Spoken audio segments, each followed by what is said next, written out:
Eh bien, mes chers amis, nous nous retrouvons pour la dernière des rencontres dans ce qui sera peut-être une première série de une œuvre. Là, nous allons partir vers des choses un tout petit peu plus difficiles et un tout petit peu plus dérangeantes, puisque nous allons vraiment nous intéresser à l'art contemporain, du moins l'art d'il y a 50 ans déjà, c'est presque plus contemporain, puisque Mark Rothko est mort en 1970. Mais c'est une œuvre effectivement difficile et exigeante, mais qui, je crois, dissimule sous cette apparente difficulté, sous cette apparente exigence, une émotion très forte. C'est vers ça que je voudrais aller. L'œuvre que nous allons regarder s'appelle Light Red Over Black. Elle date de 1957 et fait partie aujourd'hui d'une collection de la Tate Modern à Londres. Voilà, quand on regarde Light Red or Black, on se dit, bon, voilà, c'est de la peinture abstraite. Alors, il y a un certain nombre de citations de Mark Rothko que je n'ai pas traduites, mais que je vais traduire là, parce que je trouve que c'est mieux en anglais. Il vous dit, hein, je ne suis pas un abstrait, I'm not an abstractionist. Ça ne m'intéresse pas la relation de la couleur ou de la forme ou quoi que ce soit comme ça. Je m'intéresse seulement à exprimer des émotions humaines essentielles, la tragédie, l'extase, le destin, et ainsi de suite. Et ça va être un peu notre défi, c'est-à-dire d'essayer de retrouver dans un tableau comme celui-ci et dans les tableaux que Rothko a fait autour de celui-ci, puisqu'à un moment il a basculé dans cette manière de peindre, d'essayer de retrouver justement non pas l'abstraction, mais l'essence de l'émotion humaine. Pas beaucoup de gens connaissent Rothko. Je crois qu'il faut quand même rappeler un certain nombre de choses. D'une vie qui a commencé le 25 septembre 1903, à un moment où il s'appelait Roskowitz, à Daugavpils, en Lettonie. Donc, vous voyez, c'est un peu complexe. Famille juive, le rapport de Rothko à la religion sera à la fois à la religion juive sera à la fois très proche de son enfance à cause de son père, puis il s'éloignera, comme son père d'ailleurs, de la foi ancestrale. En 1910, le père, qui est pharmacien, Jacob, quitte la Lettonie, qui fait partie de l'empire tsariste, bien sûr, à l'époque. La Lettonie fait partie intégrante de la Russie. Et Jacob a peur que ses deux fils, les deux frères aînés de Mark Rothko, de celui qui deviendra Mark Rothko, soient engagés de force dans l'armée tsariste. Et donc, il quitte la Lettonie, le monde tsariste, l'empire tsariste, pour partir aux États-Unis, parce qu'il y a été précédé par son frère aîné à lui, Jacob, le père de Mark, qui a fait vraiment une très belle réussite économique dans les vêtements pour hommes à Portland, dans l'Oregon. Et donc, en 1910, Jacob, le père, part avec ses deux fils aînés. Il est rejoint en 1913.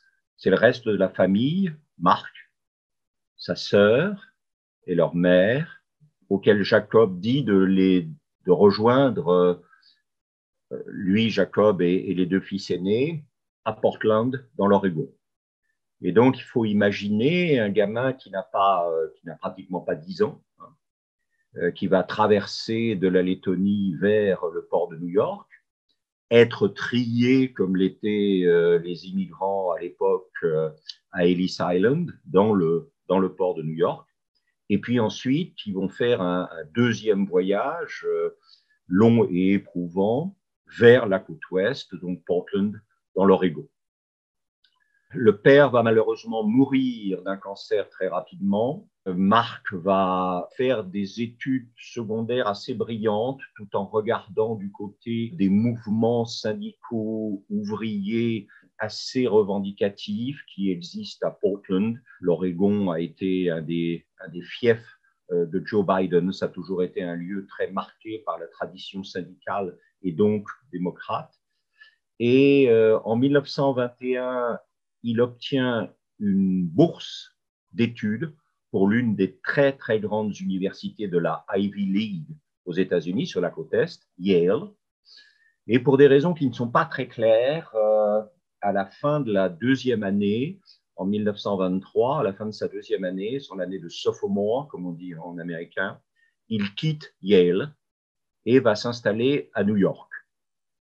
Alors, du point de vue des études, évidemment, c'est assez désastreux. Il va gagner sa vie en travaillant comme livreur et en travaillant dans ce qu'on appelle à New York le Garment District, l'endroit où on fabrique dans des ateliers plus ou moins clandestins des vêtements. Il retrouve là aussi la tradition de son oncle d'une certaine manière. Mais surtout, il est à New York. Et à New York, il va assez vite diverger vers le monde de l'art et de la création artistique. Il va s'inscrire dans une école d'art où il va rencontrer et être l'élève de Archil Gorky, qui lui est un Arménien. Il y a une sorte de communauté de destin. Ce sont deux émigrants, Archil Gorky et Mark Roskovitz, qui viennent l'un de l'Empire tsariste, la Lettonie, l'autre de l'Empire ottoman, l'Arménie. Mais il y a une sorte de destin commun de gens obligés de fuir leur lieu de naissance et pour lesquels, effectivement, l'Amérique représente a land of opportunities, la terre des opportunités et des possibilités. Vous avez à droite ce très beau portrait fait en 1936 par Archil Gorky de sa mère et de lui encore enfant. Et puis l'autre personnage dont il est projeté, c'est Milton Avery, qui va aussi être un peu avec Gorky son modèle, son maître. Vous avez ici un portrait de la femme d'Avery avec une nature morte. Et ce réalisme du corps va conduire Rothko dans ses débuts de peintre à réaliser par exemple un tableau comme celui-ci qui représente des baigneurs au bord de la mer dans un style un peu expressionniste. On y revient dans un instant, ça date de 1928. Et regardez par contre, ça c'est Milton Avery, 5 ans avant sa mort, 1958, et on dirait presque qu'il y a eu une influence de l'élève devenu ami, Rothko, dans la prédominance de la couleur et la réduction à des formes un peu élémentaires à la fin de la carrière de Avery. Alors, les maîtres, les influences, oui, les influences très vite. Rothko va s'intéresser à l'expressionnisme, c'est-à-dire à l'idée de privilégier non pas une représentation extrêmement précise du réel, mais par l'intensité de la couleur, par la simplification des formes, exprimer quelque chose à propos du réel, que ça soit de l'ordre de la séduction ou de la répulsion, exprimer quelque chose à propos du réel plutôt que simplement le représenter. Et donc Kandinsky et les expressionnismes, le Blaue Reiter de Munich, die Brücke de Dresde, auront une importance grande pour Rothko. Très vite, il découvre l'œuvre de Paul Klee. Il me semble qu'il y a dans cette géométrisation de zones colorées de Klee, ici le ballon rouge de 22, quelque chose qui inévitablement a marqué l'œuvre de Rothko. Et puis, de façon assez étonnante, est-ce que c'est la résurgence de ce contact avec le milieu ouvrier et avec les syndicats ouvriers à Portland? Il se fascine pour la représentation, d'une certaine manière, des humiliés et des offensés du peintre français Georges Rouault, dont nous voyons ici le portrait, en fait un autoportrait, d'un jeune apprenti qui est aujourd'hui au Centre Pompidou et qui date d'environ 1925. Alors, il y a les maîtres, on l'a vu, Gorky, Avery, il y a les influences, l'expressionnisme, Klee, Georges Rouault, et puis il y a les amis. Alors, dans les amis, il y a aussi toujours des gens qui viennent d'ailleurs. Adolphe Gottlieb, qui est né aux États-Unis, mais dont évidemment la famille est une famille d'origine germanique émigrée aux USA, qui réalise ceci en 1946, sorte de surréalisme, forme organique, dont je pense que ça aussi s'est branché sur Paul Klee d'une certaine manière et ça débouche peut-être sur ce qui va être caractéristique de ces formes organiques et un peu surréalistes que Rothko va faire en 1944-46 et qui n'ont aucun rapport, vous le voyez, dans leur fonctionnement avec le tableau que j'ai choisi.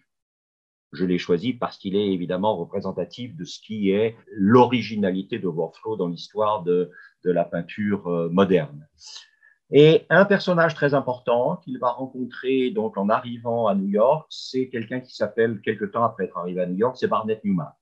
Alors, à travers Barnett Newman, il prépare d'une certaine manière son inclusion et sa rencontre avec ce qu'on appelle l'école de New York, ou l'expressionnisme abstrait, qui date en gros de la fin des années 40, mais qui a été extrêmement influencé par la présence de peintres d'avant-garde européens qui s'étaient réfugiés à New York pendant la Deuxième Guerre mondiale.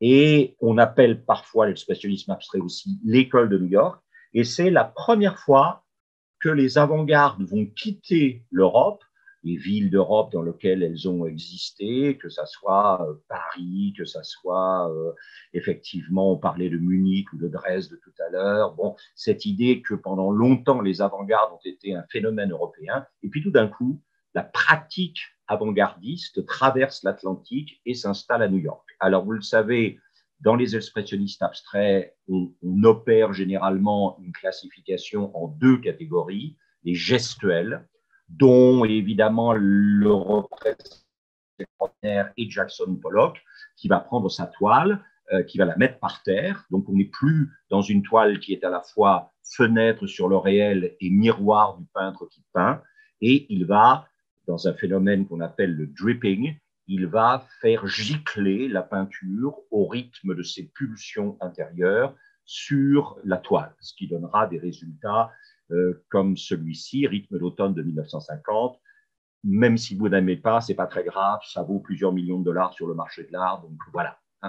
Autre gestuel important, Willem de Kooning, qui lui vient aussi d'ailleurs, c'est-à-dire finalement des Flandres, de la Hollande, des Flandres du Nord, qui réalise ce Gordon News, qui est une évocation d'un New York médiatisé dans le cinéma, dans la presse, dans la photographie, dans la musique, etc., et qui date de 1955. Et j'ai voulu rendre hommage, parce qu'on ne le fait pas assez à mon avis, à cette femme expressionniste abstraite, Lee Krasner, qui a été un temps la compagne de Pollock et qui a réalisé ce tableau en 1965. Vous voyez que dans tous ces tableaux, ce qui prédomine, c'est le geste, bien sûr, le mouvement. Et chez Clifford Still, vous avez une autre forme. J'ai toujours été fasciné par Clifford Still. On a l'impression qu'il est en train de déchirer des tapisseries ou du papier peint et que sous les tapisseries apparaissent d'autres tapisseries. On a l'impression qu'il cherche continuellement à faire disparaître la surface au profit de ce qui est dessous, sans jamais atteindre finalement autre chose que d'autres couches elles-mêmes déchirées précédemment et qui bloquent l'accès finalement à ce qui est derrière toute chose. Alors Clifford Still, c'est un gestuel, mais il y a aussi des choses chez lui extrêmement concentrées, dans lequel le mouvement ou le geste est réduit à presque rien, ce qui fait que Clifford Still est à cheval sur les deux catégories, la catégorie des gestuels que nous venons de voir, et puis la catégorie des métaphysiciens, à laquelle appartient Roscoe, à laquelle appartient Barnett Newman, son ami dont nous avons parlé, avec le fameux zip. Donc une tendance à supprimer dans les deux côtés du tableau toute trace de la présence de la main et de réserver la présence de la main ou du geste pour le tremblement de la peinture en train de se déposer dans la partie centrale. Newman est obsédé par l'idée que la ligne tremblée, c'est ce qui permet de faire apparaître une présence en divisant l'espace. À partir du moment où la ligne tremblée de la main sera apparue, la surface monochrome vide qui était là va pouvoir être organisée en lieu de sens. On va pouvoir parler de la gauche et de la droite, etc. Donc on va pouvoir commencer face à une surface complètement vide sur laquelle il n'y a rien à dire. On va pouvoir, à partir du zip, à partir de cette rayure centrale dont on sent à la fois l'épaisseur et le tremblement du geste qu'il a créé, on va pouvoir effectivement diviser l'espace et commencer à organiser la parole à partir de ça. Et puis, alors, quelqu'un qui est encore plus métaphysicien, si je puis dire, c'est Ad Reinhardt, dont vous sentez bien ici que la toile n'est composée que de deux bandes bleues, elles-mêmes posées sur une surface bleue. Donc, première pose, comme dans le zip newmanien, la bande bleue centrale légèrement plus intense que le fond, et puis posée en travers à l'horizontale de cette première bande verticale, une autre bande, effectivement. Alors là, on est vraiment dans une sorte de volonté de pratiquement faire disparaître la main.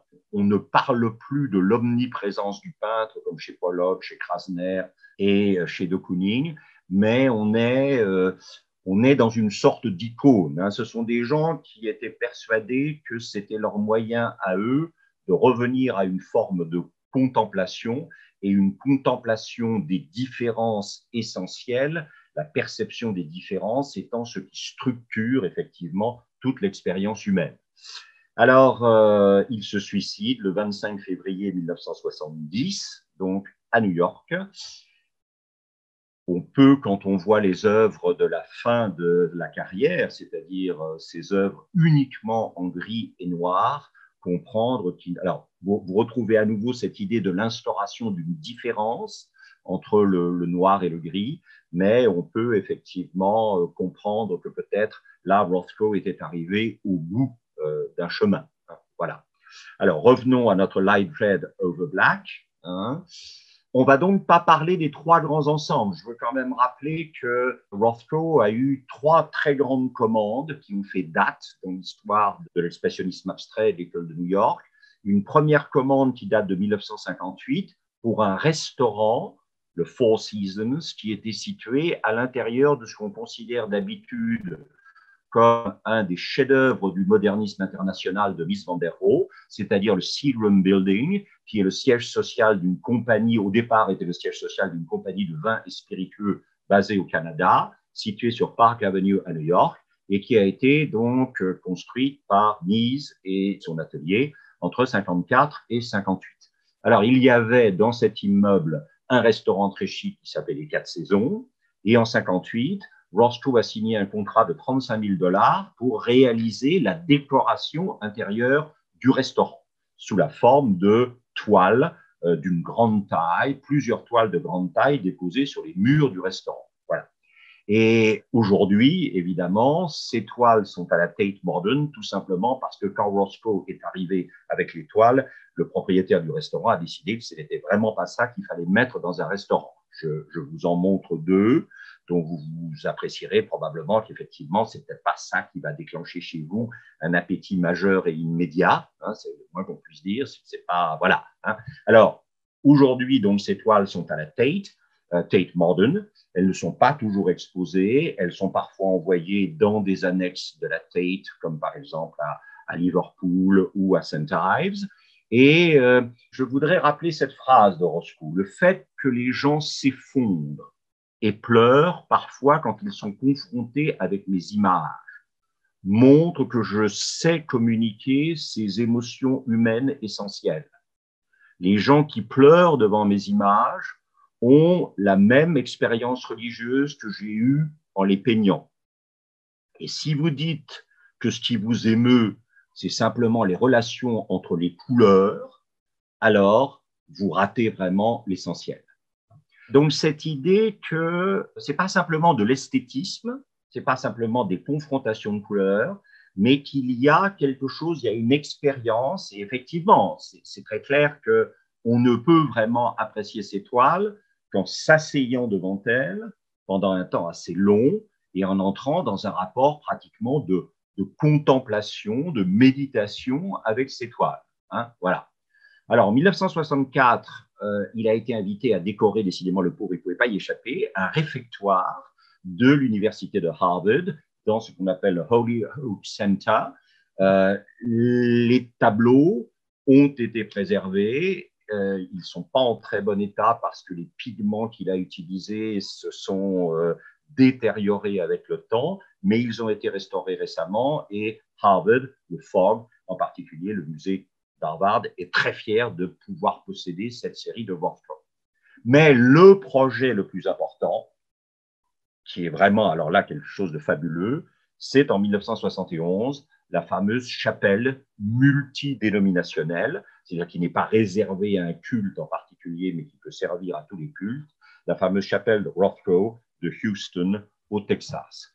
Alors, combinaison évidemment importante, l'architecture de la chapelle que vous voyez derrière et qui n'a aucune ouverture sur l'extérieur parce que l'important, ce sont la série de tableaux à l'intérieur, a été réalisée par Philip Johnson, lui-même disciple de Mies, mais qui trahira Mies en lançant ce qu'on appelle le post-moderne en architecture. Et puis, on retrouve Barnett Newman, qui est non seulement un peintre, mais un sculpteur, qui a réalisé à la demande des créateurs de la chapelle Rothko, cet obélisque brisé qui est au centre d'une pièce d'eau devant la chapelle.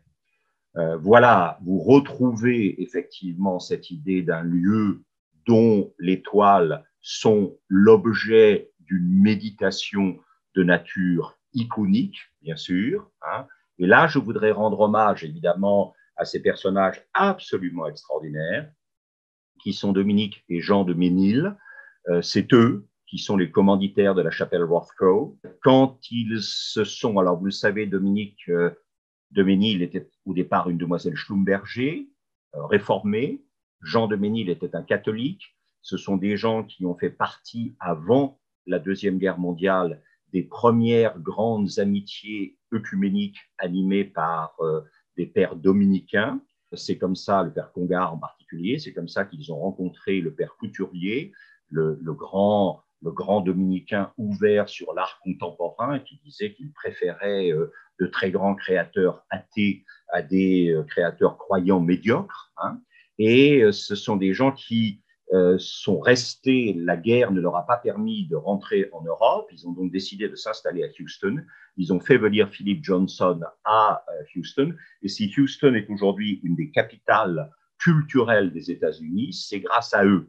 Avant, Mencken, qui est un très grand journaliste américain dans les années 20-30, disait que le Texas, c'était le Sahara des beaux-arts. Donc, ça ne devait pas être trop un compliment. Hein, voilà. Et j'insiste beaucoup, hein, ce sont les commanditaires de ça. Le bâtiment de la collection de Ménil à Houston est absolument superbe. Et vraiment, sans les de Ménil, parce qu'évidemment, ils ont créé une sorte de snobisme pour tous les milliardaires du pétrole local. Et donc, tout le monde s'est mis à imiter les de Ménil dans le choix des architectes pour les résidences, des peintres qu'ils sélectionnaient, etc. Voilà. Alors, regardez cette citation à propos de notre light red over black. Hein. La peinture la plus intéressante, c'est une qui exprime plus ce que l'on pense que ce que l'on voit. Alors là, vous ne serez peut-être pas d'accord, hein, il faut réfléchir à ça. On n'est plus dans une peinture du visible, on est dans une peinture qui alimente la méditation. Hein. Je pense que quand il s'agit de penser, c'est pas tant quelque chose qui serait de l'ordre d'une intellectualité un peu abstraite et sèche, mais c'est l'idée de servir de support à une méditation. Hein, voilà.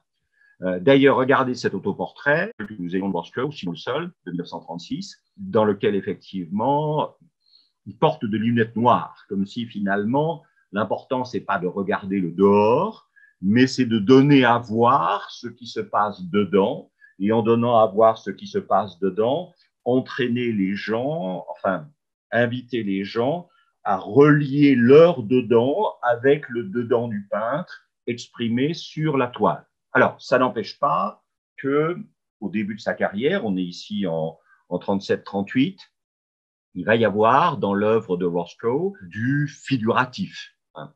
Un figuratif qui est centré sur le métro de New York, donc à la fois sur le sous-terre et en même temps aussi sur des lieux de passage, sur des lieux de croisement de présence, mais pas forcément de partage de présence ou de reconnaissance de présence. On est plus dans la juxtaposition de présence à l'intérieur d'architecture un peu géométrique, un peu froide, et qui semble offrir un contrepoint très un peu rigide au domaine de l'émotion.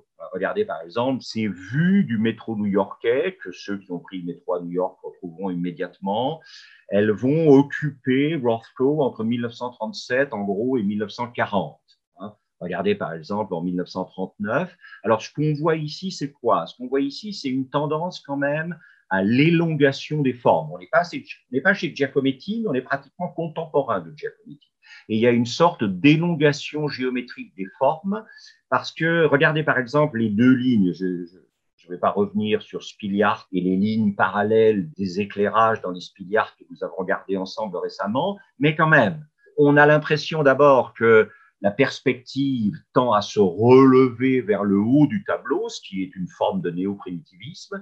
Et puis, vous avez quand même ces juxtapositions très fortes de lignes, de privilégier la ligne. Voilà. Bon. On retrouve ici des choses, on a vraiment cette élongation et puis la tendance à privilégier non pas la courbe, non pas la rondeur et l'épaisseur, mais le linéaire, le parallélisme rigoureux, l'angularité, enfin voilà. En 1939, il réalise ce portrait. Alors là, vous n'êtes absolument pas obligé de croire ce que je vais vous dire, hein, mais je me suis permis de mettre le portrait à l'horizontale. Et en fait, vous allez vous apercevoir qu'un tableau de Roscoe, c'est ça. Hein, c'est-à-dire, ce sont des bandes parallèles avec au milieu quelque chose, par exemple ici le blanc. C'est un peu comme chez Barnett Newman dont on parlait tout à l'heure, qui permet par la séparation de commencer à parler d'un espace qui est au-dessus, d'un espace qui est en dessous, ce blanc qui renvoie au jaune du haut et du bas, auquel s'opposent les deux oranges, l'un probablement plus intense en haut, l'autre un peu moins intense en bas, parce que plus contaminé par le jaune. Enfin, voilà. Vous n'êtes absolument pas obligé de croire quoi que ce soit que je raconte sur Roscoe, mais voilà. Alors, entre 41 et 45, c'est très curieux. Il quitte à la fois le monde du réalisme du métro, mais d'un réalisme en cours de géométrisation, hein, on y revient dans un instant, et on entre dans une sorte de... Alors là, ici, il faudrait voir quelles sont les influences, peut-être un regard sur Picasso, mais on entre. Alors, vous avez vu qu'il s'agit en fait probablement d'une crucifixion. Hein. Vous avez les deux bras avec les clous. Je pense qu'à droite, vous avez le corps crucifié. À gauche, vous avez les jambes démultipliées comme un nu descendant un escalier de Duchamp. Les pieds aussi avec les clous, le visage du Christ. Bon. Mais il s'agit d'une certaine manière de démonter l'unité du corps, de fragmenter l'unité du corps et d'exploser cette unité du corps à la surface de la toile. Hein. Et puis, là aussi, on revient à ce qui est avant le visible, d'une certaine manière. On décompose le visible en un certain nombre d'éléments élémentaires, justement, plus élémentaires en tout cas que ce qui apparaîtrait si vous aviez des oiseaux représentés. Et on vous dit, voilà, au fond, ce qui se voit, c'est composé d'un certain nombre d'éléments qu'on a mis ensemble, mais ce n'est pas inintéressant de retourner plutôt qu'à l'image achevée et complète, à une sorte d'organisation en catalogue, qu'il s'agisse ici des éléments du corps du Christ, qu'il s'agisse ici des éléments, à une sorte de catalogue des éléments juxtaposés qui, une fois qu'on aura travaillé dessus, pourront composer une image. Hein. Même chose ici. Hein. Alors là, ce sont des formes, il n'y a plus de représentation ni du corps du Christ ni de l'oiseau. Ce sont des formes organiques. On a parlé d'une influence du surréalisme, etc. Oui, c'est possible, tout à fait. Hein. Et on a effectivement ces œuvres qui caractérisent. Alors, on est sorti du réalisme du métro et on est là, vous voyez, revenu beaucoup à des courbes, à des volumes qui s'opposent de manière, je suppose, assez consciente et volontaire de la part de Rothko, à ces géométrisations linéaires très rigoureuses et très minces qu'on avait vu apparaître à la fin des tableaux sur le métro. Et puis alors, à partir de 1947, il se passe quelque chose. Alors, je vais vous dire ce qui, à mon avis, se passe, mais là aussi, vous n'êtes absolument pas obligé de me croire. Je crois que par la médiation de ces formes surréalistes des années 40-45, hein, par la médiation de la fragmentation de l'image pour ne montrer que les éléments qui la composeront, mais avant qu'ils soient assemblés en image. En fait, Roscoe revient sur ces scènes du métro, mais transforme les présences réalistes, figuratives, en des indices abstraits. Moi, je pense qu'il faut lire des tableaux comme ça comme des indications de juxtaposition de présence dans un espace. Vous n'êtes absolument pas obligé de me croire, hein, mais je pense qu'il s'agit de ça. Hein. dans les tableaux. Et d'une certaine manière, ces représentations, là aussi, progressivement, la représentation mimétique, c'est-à-dire imitatrice du corps, va donner lieu tout simplement à son remplacement par une tache de couleur qui sera l'indice d'une présence sans être la description d'une présence. Ça, pour moi, c'est très important. La peinture de Rothko fonctionne de manière indiciaire, pas descriptive. Elle indique, elle ne décrit pas.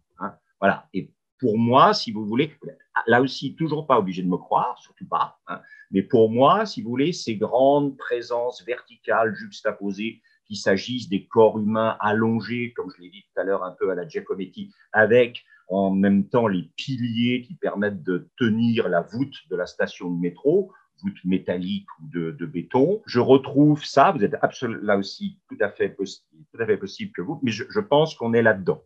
Voilà. Et ici. Voilà. Pour moi, ça, c'est comme si Rothko vous disait, je vais, en passant à la tâche et à la forme, je vais perdre l'aspect anecdotique pour m'interroger sur l'essentiel. Qu'est-ce que c'est que des gens qui sont juxtaposés ensemble dans un espace? Qu'est-ce qu'on fait de ces présences juxtaposées? Et comment on passe éventuellement d'une simple juxtaposition à une rencontre, peut-être même à une communion. Voilà. Encore une fois, je vous partage un chemin de plus de 30 ou 40 ans de regard sur Rothko, mais voilà, si ça vous laisse tout à fait sceptique, eh bien, vous avez raison, probablement. Alors, ce qu'il y a d'intéressant, c'est qu'à partir de 48, me semble-t-il, les indices de présence qui étaient des taches de couleur, parfois effectivement aux formes assez courbes, ou voilà, je pense qu'il y a une géométrisation, c'est-à-dire que les indices de présence vont devenir de plus en plus des rectangles, voilà, des formes géométriques simples. Et je pense que cette géométrisation, Rothko très probablement n'est pas sans avoir vu et sans être informé de la géométrisation élémentaire d'un Malevich en 1915, ou de cette autre géométrisation non moins élémentaire qu'est le carré noir sur fond blanc, et puis le point d'aboutissement de tout ça, bien sûr, qui est en 1918, cette idée que, au fond, ici, la peinture se réduit à faire apparaître une différence. Alors, c'est important, faire prendre conscience d'une différence. Et que cette prise de conscience de différence, elle se fait par le fait que sur un fond absolument blanc, on va déposer en oblique un autre élément tout aussi blanc. Mais le fait que l'élément tout aussi blanc soit déposé en oblique va faire apparaître une différence, carré blanc sur fond blanc, et je vous rappelle qu'effectivement, tout est histoire de perception de différence. La perception de la différence, c'est la naissance du sens. Et ce que vous dit Malevich, c'est que si vous percevez de très grosses et de très énormes et de très sonores différences, c'est très bien, mais que moins les différences que vous percevez sont immédiatement visibles, plus votre perception est bonne. C'est-à-dire, plus vous êtes capable de repérer des différences qui ne sont pas toujours très repérables a priori, eh bien, plus la qualité de votre perception est bonne.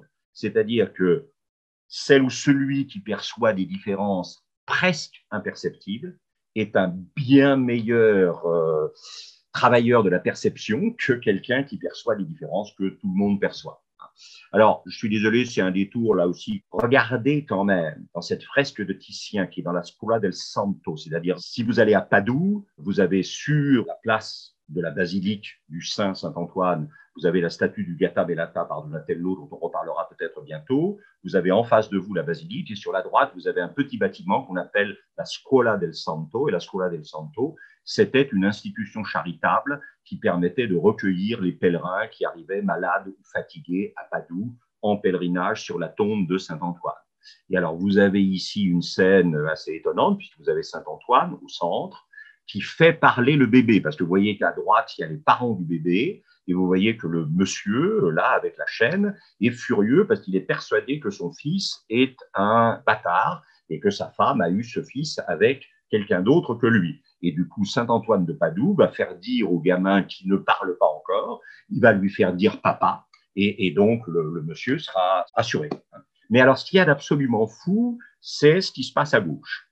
C'est-à-dire, dans cette fresque, vous avez cette espèce d'extraordinaire manteau blanc, marqué par les deux lignes parallèles qui se croisent à angle droit, et qui, pour moi, sont quelque chose comme du Malevich. Hein. Alors là aussi, vous pouvez vous dire, on vous raconte n'importe quoi, c'est vrai, mais quand même, hein, il y a cette idée que oui, la peinture, c'est fait peut-être pour raconter des histoires, mais au fond, la peinture, qu'est-ce que c'est?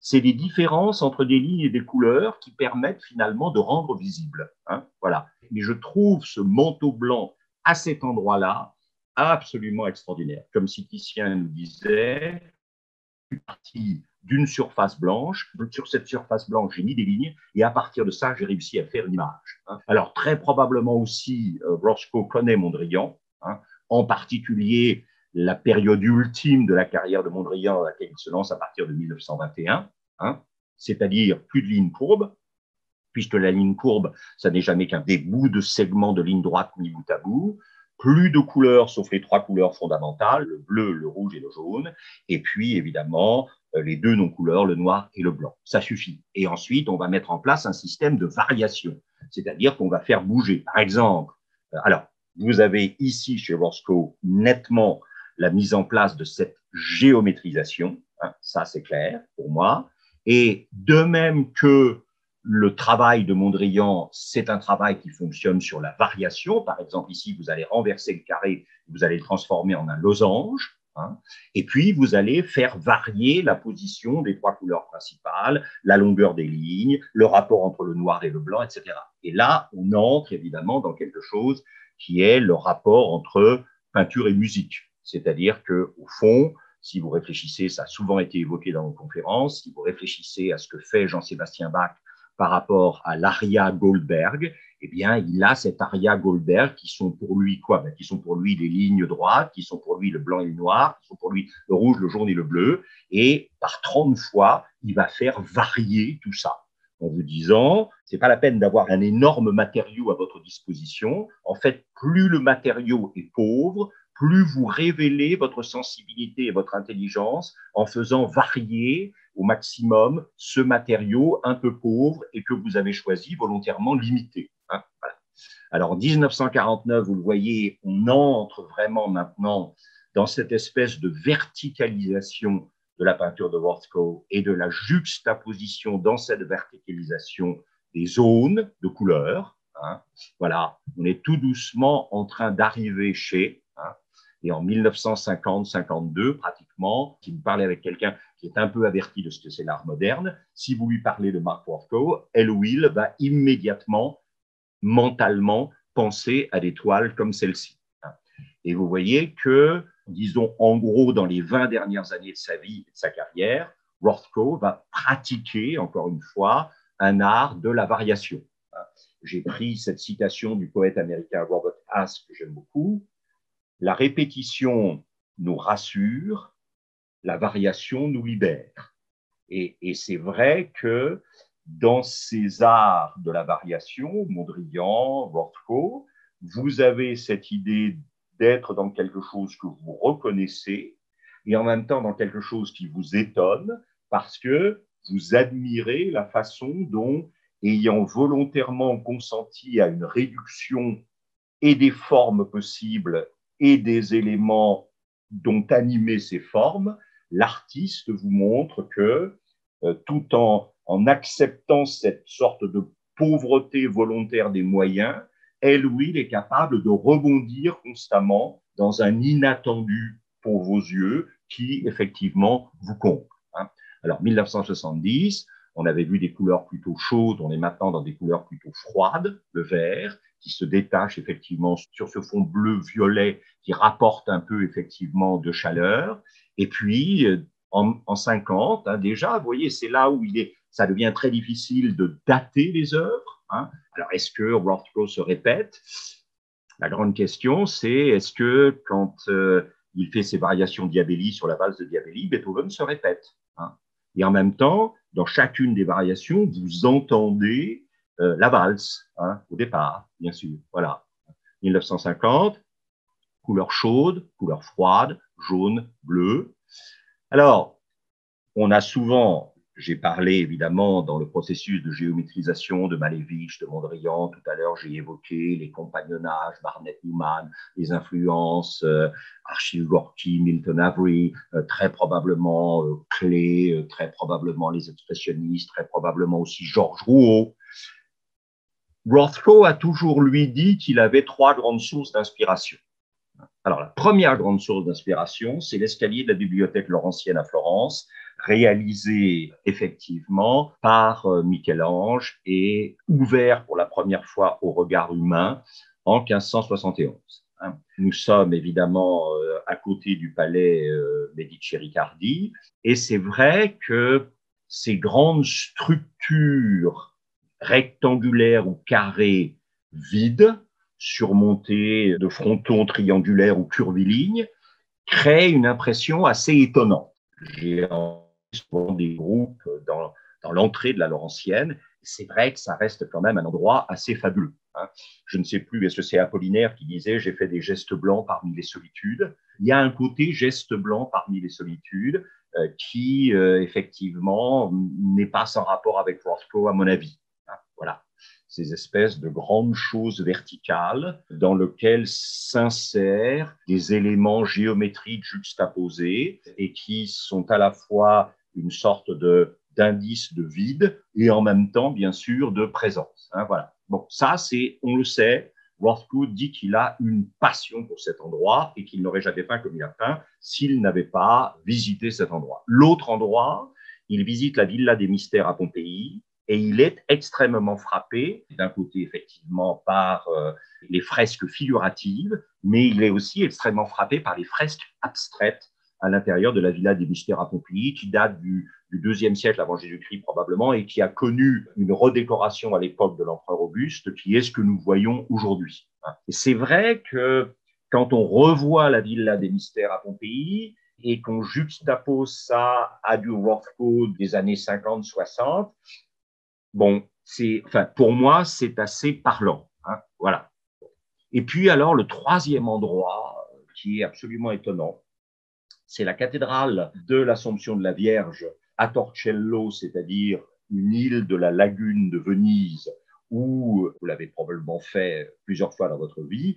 Vous prenez votre bateau au Fondamonte Nuove, vous allez d'abord passer effectivement près du cimetière où sont enterrés Stravinsky et Diaghilev, San Michele, puis vous allez arriver à Murano. De Murano, vous allez passer à Burano, et de Burano, vous finirez à Torcello, qui est la plus loin, et qui est, voilà, très émouvante.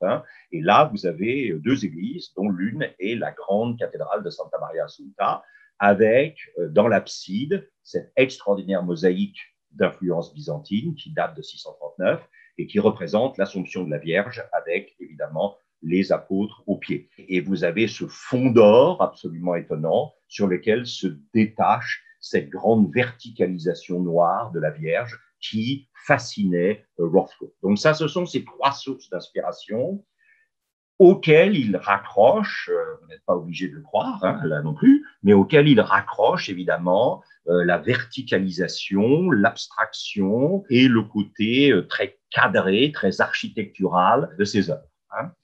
Alors, ça c'est important, c'est une déclaration où il vous dit, une peinture, ça n'est pas l'image d'une expérience, mais c'est l'expérience. L'expérience de peindre pour lui, l'expérience de regarder pour vous. Et encore une fois, on revient vers cette idée d'un regard iconique. C'est-à-dire que vous devez, d'une certaine manière, d'abord, vous devez vous arrêter. Ce n'est pas le fonctionnement traditionnel du musée où vous passez de toile en toile. Et la présence des Rothko dans les musées, Rothko a toujours été un tout petit peu. C'est pour ça que probablement l'endroit où je crois il s'est senti le plus heureux, c'est la chapelle, à Houston. Puisque là, on lui a demandé une série de triptyques qui sont disposés sur les murs de la chapelle, toute la chapelle étant devenue un lieu de contemplation et de méditation d'œuvre. Et là, on voit bien que ce qui compte, c'est comment l'œuvre vous fait passer à travers elle plus loin que l'œuvre. Ça, je crois que c'est très important. L'idée, c'est, alors même si ce à quoi elle vous fait passer, c'est une mise en miroir de vos émotions, mais ça peut être aussi vers tout à fait autre chose. Hein, voilà. Je vous en montre quelques-unes comme ça. Hein, et n'oubliez pas que, pour moi, les formes géométriques que vous voyez ici, c'est le résultat des présences humaines juxtaposées dans les stations de métro. Ce sont des indices de présence. Et donc là, vous avez 3 présences, comme ici, hein, dont on voit bien que certaines présences sont plus fragiles, que certaines présences sont plus inquiétantes à cause du chromatisme des couleurs, que certaines présences sont plus imposantes. Hein. Regardez bien ce qu'il vous dit. Si vous êtes simplement ému par les relations entre les couleurs, vous ratez l'essentiel du tableau. La seule chose qui m'intéresse, c'est d'exprimer les grandes émotions, la tragédie, l'extase, le destin. Hein, voilà. Et donc, tragédie, extase, destin. Hein, voilà, on va y venir, bien sûr. Hein. Alors, quelquefois, c'est enchanteur comme couleur. C'est vrai qu'on a le sentiment, devant certains Roscoe, d'une sorte de bonheur de vivre qui lie le bleu de l'azur, du ciel, l'incandescence du rouge, le jaune, et il y a une sorte de... Voilà. Alors, tout doucement, on est en train de s'orienter vers le bout de notre chemin. Je voudrais que vous regardiez, on va en reparler dans un instant, mais que vous regardiez attentivement l'imprécision des périphéries des zones. Hein. C'est pour ça que j'ai choisi ce détail du tableau précédent. Hein. Quand vous regardez cette bande bleue, vous voyez qu'il y a... C'est pas une ligne droite, hein, c'est pas un angle droit, pas plus dans la zone bleue que dans la zone jaune sur laquelle elle est située, hein, elle est placée. On y revient dans un instant. Hein. Et encore une fois, quand il vous dit c'est plus puissant d'en dire peu que d'en dire beaucoup, moi je pense que l'essentiel de Rothko, il est dans ces endroits-là. Hein. Donc oui, c'est plus puissant, hein, c'est plus risqué pour un artiste d'en dire peu que de tout dire. Hein. Parce que s'il dit peu, il risque de n'être pas entendu. Hein. Et quelquefois, le regard passe trop vite, le regard n'est pas assez attentif, le regard ne détaille pas assez, et le regard ne se laisse pas assez imposer la manière de regarder par la toile, par l'image. Hein. Chaque toile, en fait, essentielle, nous impose une nouvelle manière de regarder. Et si la toile est dans ce que j'appellerais la discrétion, eh bien, il va être peut-être plus difficile si on regarde trop vite, si on regarde de manière pas assez attentive, il va être assez difficile de se laisser imposer par la toile la manière de la regarder pour y entrer. Hein, voilà, je vous remontre là encore une série de toiles. Vous sentez que ce que je cherche à vous montrer, c'est l'extraordinaire non-rigidité des lignes qui sont périphériques aux grandes zones massives qui constituent évidemment les tableaux. Ça bouge à la périphérie. Alors j'adore cette phrase. Hein. Je suis ici pour vous faire penser. Je ne suis pas ici pour faire des jolis tableaux. Hein. Ça, c'est très important. On revient toujours sur cette idée d'une pensée qui n'est pas une pensée abstraite, qui n'est pas une pensée sèche, mais qui est une pensée qui informe l'émotion et qui se laisse informer par l'émotion. Hein, voilà. Bon, alors on s'en va maintenant évidemment vers le bout. Alors ça c'est important, oui, la question quand même de pourquoi il peint ces grandes toiles, quelquefois 2,50 m de hauteur, hein, et c'est assez paradoxal, vous allez voir. La raison pour laquelle je peins de grandes toiles, je veux être intime et humain. Si l'image est petite, d'une certaine manière, vous restez extérieur à l'image. Hein.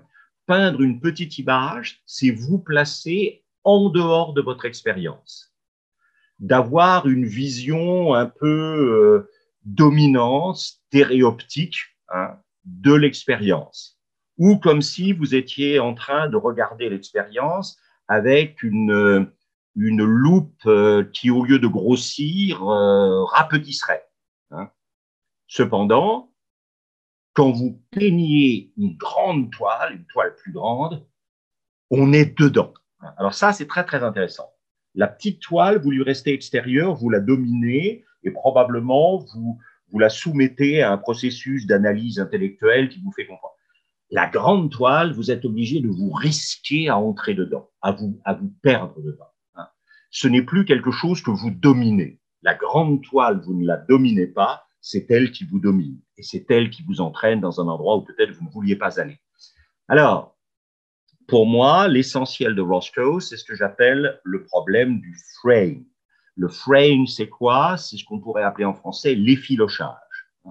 C'est-à-dire cette idée que quand vous regardez ces zones qui, dans leur centre, apparaissent extrêmement solides, extrêmement denses, quand vous vous rapprochez, quand votre œil s'intéresse non plus au centre solide et dense, mais à la périphérie de ces zones dont le centre est solide et dense, vous allez voir apparaître effectivement une sorte d'effilochage des contours. Et cet effilochage des contours, pour moi, est essentiel. Cette irrégularité, regardez ici par exemple, c'est assez extraordinaire. Sur ce fond rouge, on voit vraiment l'effilochage des contours des zones bleues et de la zone jaune-orange d'en bas.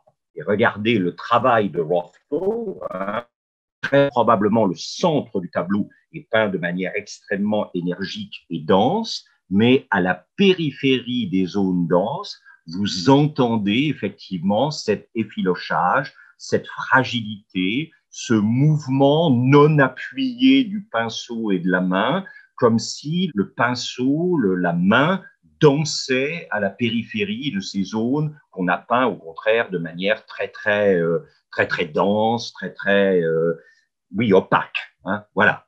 Et vous avez dans toute l'œuvre de Rothko ça en particulier une fois qu'il entre dans sa forme ultime, c'est-à-dire, regardez ça, c'est assez extraordinaire. C'est ça que j'appelle le frame, l'effilochage. Hein. Et pour moi, ça, c'est le lieu central de l'œuvre de Rothko. Hein. Parce que je ne pense pas que la question qui importe, ça soit de savoir si on est abstrait ou si on est figuratif. La peinture, c'est une question d'en finir avec le silence et la solitude. C'est une question de respiration et c'est une question d'à nouveau tendre les bras. C'est superbe, c'est vraiment extraordinaire. Cette idée que sous l'apparence d'une abstraction un peu froide et dans lesquelles nous avons du mal peut-être à entrer, Rothko n'arrête pas de vous répéter que on n'est pas contre l'émotion, on est dans l'émotion, et qu'il s'agit par la peinture de mettre un terme au silence, qui serait peut-être plus d'ailleurs du mutisme que du silence, à mettre un terme à la solitude, qui serait probablement plus de l'isolement, à réapprendre à respirer et à tendre les bras vers quelqu'un d'autre. Et alors c'est là où évidemment on entre dans des choses fabuleuses, c'est que vous voyez bien que à la périphérie, l'effilochage va permettre le contact et la rencontre. Ça, c'est absolument fabuleux. Et si vous revenez aux origines de l'œuvre de Rothko, puisque ce sont parmi ses toutes premières œuvres, vous avez cette question du contact et de la rencontre.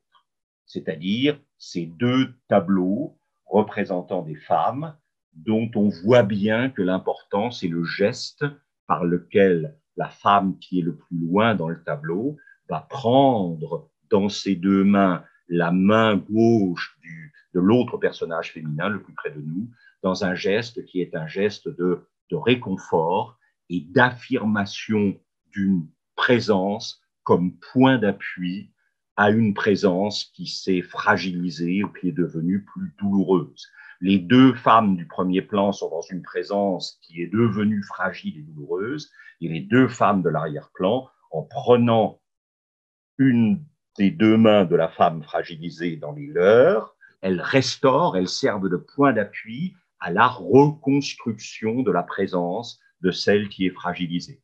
Et j'ai toujours pensé non, il a fallu pas mal de temps, qu'au fond, les mains qui se rejoignent pour rassurer sur la présence, elles sont ici. Vous voyez, un tableau de Rothko, c'est des juxtapositions de présence, plus ou moins fortes, plus ou moins solides, plus ou moins présentes par la taille, mais ce qui compte, c'est ce qui se passe à la périphérie des présences.